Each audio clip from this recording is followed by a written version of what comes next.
Mindful eating എന്നുള്ളത് വളരെ അത്യാവശ്യമാണ്, പ്രത്യേകിച്ച് നമ്മുടെ കുട്ടികളിലും ചെറുപ്പക്കാരിലും. Eat with attention and stop with intention എന്നാണ് പറയുക. അതായത് കഴിക്കുമ്പോൾ കഴിക്കുക മാത്രം ചെയ്യുക, അതിലോട്ട് ശ്രദ്ധ കൊടുക്കുക.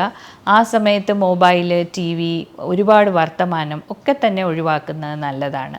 എങ്കിലേ നമ്മളുടെ വയറ് ഫില്ലാവുന്നത്, അല്ലെങ്കിൽ നമുക്ക് സെറ്റൈറ്റി വരുന്ന, അല്ലെങ്കിൽ സാറ്റിസ്ഫാക്ഷൻ വരുന്ന അറിയാൻ നമുക്ക് സാധിക്കുകയുള്ളൂ.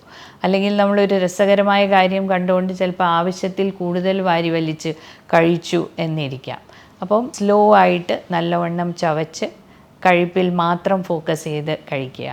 വിശപ്പിന് വേണ്ടി കഴിക്കുക, ഒരു രസത്തിന് വേണ്ടി അല്ലെങ്കിൽ നല്ല ആഹാരം, രുചിയുള്ള ആഹാരം കണ്ടാൽ വിശപ്പില്ലാത്തപ്പോഴും കഴിക്കുക എന്നുള്ളത് ഒരു തെറ്റായ പ്രവണതയാണ്. അത് അമിതഭാരത്തിനും അതിനെ തുടർന്നുള്ള രോഗങ്ങൾക്കും ഇടയാക്കാറുണ്ട്. അതുപോലെ തന്നെ നമ്മുടെ ആഹാരത്തിൽ ഒരു മീലിൽ പല കളറുകളുള്ള ആഹാര പദാർത്ഥങ്ങൾ ഉണ്ടാകണം. ഉദാഹരണത്തിന് വെജിറ്റബിൾസ് പല നിറത്തിലുള്ളത്, അങ്ങനെയൊക്കെ. അല്ലാതെ ഞാൻ കളർ ചേർത്ത ആഹാരത്തിൻ്റെ കാര്യമല്ല ഉദ്ദേശിക്കുന്നത്.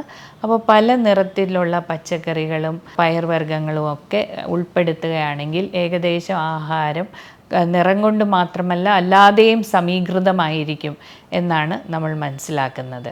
ഒരു മാനസിക സംഘർഷത്തിലിരിക്കുമ്പോൾ, പെട്ടെന്നൊരു ടെൻഷനുമായിട്ട് വീട്ടിൽ വരുമ്പോൾ ഉടനെ ആഹാരത്തിന് മുൻപിൽ ഇരിക്കാതിരിക്കുക, ഒന്ന് കൂളാകുക, ഒന്ന് ഈ മാനസിക പിരിമുറുക്കം ഒന്ന് തണുത്തതിന് ശേഷം മാത്രം ആഹാരം കഴിക്കാനിരിക്കുക. കാരണം പലപ്പോഴും മാനസിക സംഘർഷവും പിരിമുറുക്കവും ഒക്കെ അതിനയവ് വരുത്താനുള്ള ഒരു മാർഗമായിട്ട് നമ്മൾ ആഹാരത്തിനെ കാണാറുണ്ട്.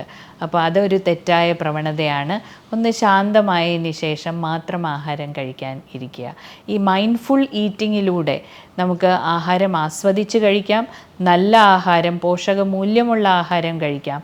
അതിനോടൊപ്പം തന്നെ അമിതഭാരവും അതിനോടൊപ്പം വരുന്ന മറ്റ് പല ജീവിതശൈലി രോഗങ്ങളും ഒഴിവാക്കാനും സാധിക്കും.